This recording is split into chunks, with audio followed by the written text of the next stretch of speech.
मित्रांनो, 30 एप्रिल रोजी महाराष्ट्र तांत्रिक सेवा संयुक्त पूर्व परीक्षा जी झाली होती MPSCची, त्यामध्ये इंग्लिश ग्रामरचे काही प्रश्न होते. त्यापैकी एक प्रश्न मी तुमच्यासमोर घेऊन आलेलो आहे. आता मित्रहो, हा प्रश्न नेमका कोणत्या कन्सेप्टवर आधारित आहे ती कन्सेप्ट मी तुम्हाला पहिले एक्सप्लेन करून सांगणार आणि मग तुम्हाला मी सांगणार की जर एखादी कन्सेप्ट आपल्याला माहीत असेल तर त्यावर विचारलेला प्रश्न किती सहजपणे आपल्याला सोडवता येतो ते मी तुम्हाला एक्सप्लेन करून सांगणार. तर चला तर बघूयात मित्रांनो, तो प्रश्न कोणता आहे. पहा, आयडेंटिफाय म्हणजे ओळखा, कॉम्प्लेक्स सेंटेन्स म्हणजे कॉम्प्लेक्स सेंटेन्स ओळखा. कुठलं ABC हे जे 3 सेंटेन्सेस दिलेले आहेत त्यामध्ये कॉम्प्लेक्स सेंटेन्स कोणतं असा हा प्रश्न आहे.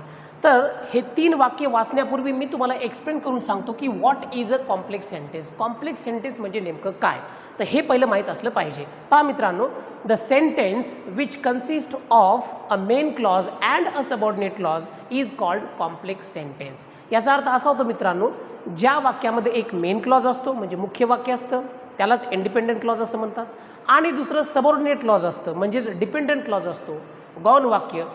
या दोघांचं मिळून कॉम्प्लेक्स सेंटेन्स बनत असतं. तर पहा, मी स्ट्रक्चर दिलेलं आहे बघा, इकडे तुम्ही पाहू शकता. कॉम्प्लेक्स सेंटेन्स बरोबर main clause plus subordinate clause यांचं मिळून कॉम्प्लेक्स सेंटेन्स बनत असतं. तर इथे तुम्ही पाहू शकता सबऑर्डिनेट क्लॉज दिसत आहे आणि त्याच्या खाली तुम्ही पाहू शकता की सबऑर्डिनेटिंग कंजंक्शन्स. आता हा काय प्रकार आहे तुम्हालाही सांगतो मित्रांनो. सबऑर्डिनेट क्लॉज जो असतो ना, ज्याला आपण गौण वाक्य म्हणतो किंवा डिपेंडंट क्लॉज म्हणतो, त्याची सुरुवात सबऑर्डिनेटिंग कंजंक्शन्सपासून होत असते. कुणापासून? या सबऑर्डिनेटिंग कंजंक्शनपासून होत असते. मग तुम्हाला ही सगळी सबऑर्डिनेटिंग कंजंक्शन्स माहीत पाहिजे. याच्यापैकी एखादा शब्द जर वाक्याच्या सुरुवातीला येत असेल तर त्या क्लॉजला म्हणायचं सबऑर्डिनेट क्लॉज. काय म्हणायचं? Subordinate clause. आणि सबऑर्डिनेट क्लॉज ज्या वाक्यामध्ये असतो ते वाक्य असतं कॉम्प्लेक्स सेंटेन्स. म्हणजे सोपं गणित कसं आहे, ज्या वाक्यात सबऑर्डिनेट क्लॉज असतो ते वाक्य कोणतं झालं? Complex sentence. आणि सबऑर्डिनेट क्लॉजची सुरुवात कुणापासून होते? यापैकी एखाद्या कंजंक्शनपासून. तुम्ही पाहू शकता who, whom, whose, what, that, if ही सर्व आहेत सबऑर्डिनेटिंग कंजंक्शन. आता वाचूयात आपण वर दिलेली 3 वाक्य. पहिलं वाक्य पहा मित्रांनो, I know that Mohan is a bank manager. आता या वाक्यामध्ये मित्र हो, दॅट जे आहे हे सबऑर्डिनेटिंग कंजंक्शन आहे. पहा कशावरून, कारण आपण वाचलं. पहा, सबऑर्डिनेटिंग कंजंक्शनमध्ये इथं दॅट दिसत आहे, तुम्हाला दिसत आहे. ओके, इथं वर दॅट आलेला आहे. म्हणजेच दॅट पासून सुरू होणारा जो क्लॉज आहे हा झाला आपला सबऑर्डिनेट क्लॉज. कोणता झाला? Subordinate clause. आणि स्ट्रक्चरमध्ये काय दिले? Main clause plus subordinate clause.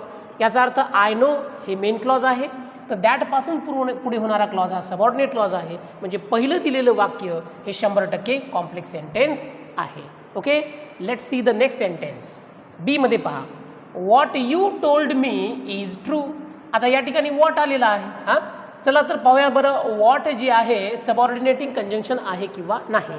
तर बघत पहा मित्रांनो, हू, हुम, हुज, व्हॉट या ठिकाणी व्हॉट आलेला आहे आणि व्हॉट हे सबऑर्डिनेटिंग कंजंक्शन आहे. येस, नाऊन क्लॉजमध्ये व्हॉटचा उपयोग केला जातो.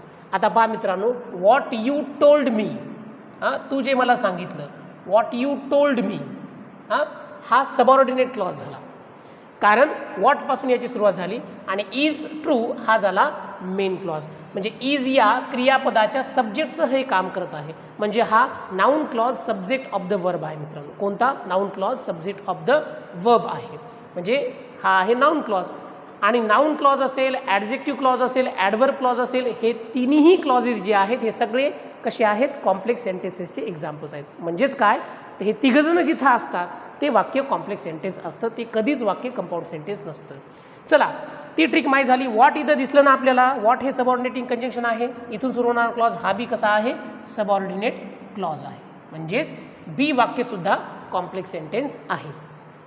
आता सी मध्ये पहा मित्रांनो, I help him because he was very weak.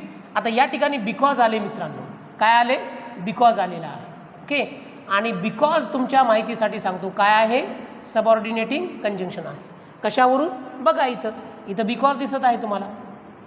हां, आणि बिकॉज ज्या वाक्यामध्ये येतं हां त्या वाक्यात सबऑर्डिनेट क्लॉज असतो. म्हणजे बिकॉजपासून सुरू होणारा हा क्लॉज असेल सबऑर्डिनेट क्लॉज. आणि ज्या ठिकाणी सबऑर्डिनेट क्लॉज येतो ते वाक्य कोणतं असतं? Complex sentence. म्हणजे सी वाक्यसुद्धा कॉम्प्लेक्स सेंटेन्सचं एक्झाम्पल आहे. तर अशा रीतीने मित्रांनो तुम्हाला जर ट्रिक माहीत असेल, म्हणजेच तुम्हाला जर कन्सेप्ट माहीत असेल, तर त्या कन्सेप्टच्या आधारे सहजपणे तुम्ही तो दिलेला प्रश्न सोडवू शकता. मग या पद्धतीने आपण निवडलं की ABC हे तिघही कसे आहेत, कॉम्प्लेक्स सेंटेन्स. तर खाली दिलेले 4 पर्याय पहा. ओनली सी आहे का? चुकलं. ओनली A अँड C आहे का? नाही. ओनली B अँड C आहे का? नाही. तर ABC अर्थात 3ला 3ही वाक्य कॉम्प्लेक्स सेंटेन्सेस आहेत.